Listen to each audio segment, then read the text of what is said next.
Pertanyaan berikutnya, apakah seorang juru masak boleh mencicipi masakannya? Ya, untuk memastikan ketepatan rasanya, sementara ia sedang berpuasa. Ya.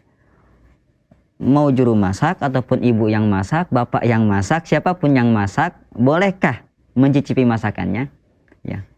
Mencicipi masakan beda dengan memakan masakan. Kalau makan masakan jelas, ya itu membatalkan puasa. Tapi sekarang mencicipi, yang namanya mencicipi dia meletakkan ya sedikit makanan diletakkan di ujung lidah, karena lidah kita ini merasa mempunyai indera perasa, jadi bisa merasakan pas belum garamnya, pas belum bumbunya ya.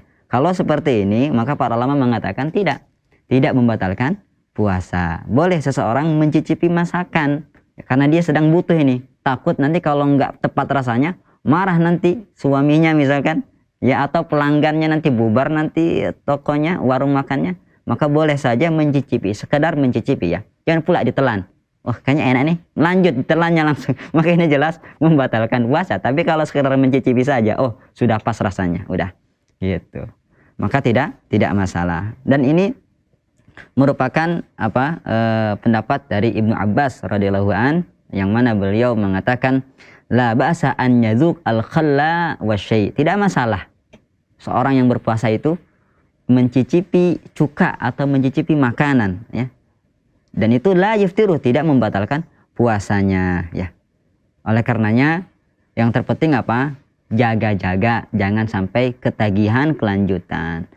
Dikit ya, satu uprit ya, satu tetes ternyata satu sendok, nanti satu mangkok, ini bahaya. Jangan sampai kelanjutan. Tapi kalau sementara sekedar mencicipi tidak membatalkan puasa ya. Dan ini sudah dikenal pada zaman sahabat dulu, dan mereka mengatakan tidak berpuasa. Ini seperti berkumur-kumur. Rasulullah SAW sendiri mengatakan balik fil istinsyakil antakuna sa'iman ya. Ila antakuna sa'iman. Kalau kita berkumur-kumur ya, kalau kita berwudu, kita harus bersungguh-sungguh dalam menghirup air ke hidung, berkumur-kumur, bersungguh-sungguh. Dan illa antakuna sa'iman, kecuali kalau kamu itu sedang berpuasa, maka jangan serius-serius. Nanti kenapa? Nanti masuk ke dalam mulut kita dan akhirnya membatalkan puasa kita. Jadi hukumnya seperti kumur-kumur, tidak membatalkan puasa. Yang terpenting jangan sampai ditelan.